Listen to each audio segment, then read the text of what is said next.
This clock, with a very unusual and interesting case, appears at first glance to have been built in the 1970s, but there are some clues that give away its later manufacture. Most glaringly, the assembled in China sticker at the bottom. It can't really have been built any earlier than the early 1980s with a sticker like that on it, as products from China were not getting imported into the US before then, at least not officially. The chip has what may be a date code, 022J. I'm not sure how that's to be deciphered though. It's possible that's the 22nd week of 1980, I just don't know. I'm going to plug it in now so you guys can see it light up. Like most modern clocks, it comes up flashing 12 o'clock when the power is interrupted. A useful feature. Most earlier clocks just come up with a random time. Now there's 3 buttons on the back. Unfortunately there's some cracking around 2 of them. I did re-glue those cracks, but they are still pretty obvious, unfortunately. But it's on the bottom, so it's not really visible when the clock is sitting on a table. This first button, with the insulating tape I put underneath it because it was touching the circuit board, is the fast set button. As you can see, it rapidly advances the minutes. The button on the left here is the slow set button, which slowly advances the minutes. Now the third button is kind of unusual, and it's not a feature you see on clocks anymore, generally, is the seconds display button. The first time you press it, you may wonder what the heck it's even doing, but it's showing you the ones of minutes and the seconds. And you'll notice the AM and PM disappear. Now there's 2 extra features around the seconds button. If you hold that button down and then press the fast set button, it'll reset the seconds, and as long as you hold them down, it'll keep them at 0 as well.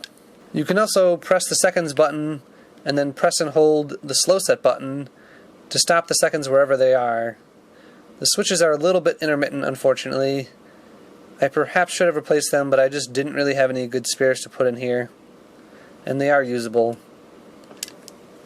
I don't think this particular example saw much use because it is pretty bright. The previous owner had opened it before me to change out the filter capacitor. It must have gone bad, so that's their replacement in there. It's a very modern Nichicon cap. I opened it again myself to fix the wiring of the switches. They were kind of in disarray. And there was already electrical tape under the one switch. I replaced it with some cloth tape that'll be harder for the metal prongs on the end of the switch to puncture. I also trimmed them a little bit more. The switches perhaps should have been, further down in the case a little bit so that they have more clearance from the board. Now there isn't a whole lot in here. On this side you can see the circuitry that supports the dimming feature. There's a cadmium sulfide photocell, 2 resistors, and a transistor. You can also see, unfortunately, a crack here from this thing being pried open. That one was caused by me when I reopened it, but the other cracks were already present. The VFD tube is a Futaba 5LT. It's also marked 169H. I'm not sure what those markings mean. The clock chip is an NTE 2061, which is a clone of the National Semiconductor MM5316, a classic clock chip that was used in many 4-digit clocks. Besides that, there's just the single rectifier diode to turn the AC from the transformer into DC, a little resistor there to pick off the 60 Hz AC signal for the timekeeping, and a capacitor. Not much in here at all. It's a pretty bare bones design, but it works. I also happen to have the original box for this clock, although I don't have the instruction manual or any of the packaging. It says electronic clock, fluorescent digits, and then aside here it says made by Timelects Industrial Co. Hong Kong. And on this side it's got, spot to write down the model, serial number, and color. And they didn't bother filling those things in. Interesting that this says Hong Kong though, and the circuit board says assembled in China. And the logo on the circuit board doesn't match the logo on the box at all. I'm not sure what company that logo is for. This may have been contract manufactured for Timelects. I also have a second example of this model, which is slightly different and significantly worse for wear. You'll notice it does not come up at 12 o'clock exactly like the other one did, and that's certainly related to the fact that it uses a different clock chip in that one, but one that is pin compatible.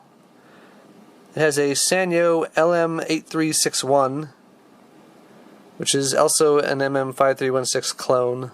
Now when I got this clock, it was very dim and I thought the VFD tube was shot, just worn out from use. But then I noticed that the cadmium sulfide photocell didn't look right. Like the surface of it had been scraped away or corroded away, perhaps by the original capacitor. The clock had already been pried apart by the previous owner, and unfortunately that caused a pretty big ugly crack there, in addition to the one seen by the switches. But it didn't look like anything had actually been replaced, and in fact the second switch was missing, as is the little grommet for the cord. I've got some more of those coming, so I'll probably replace that.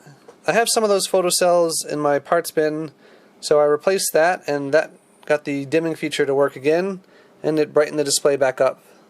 So I'm happy that the tube is actually good.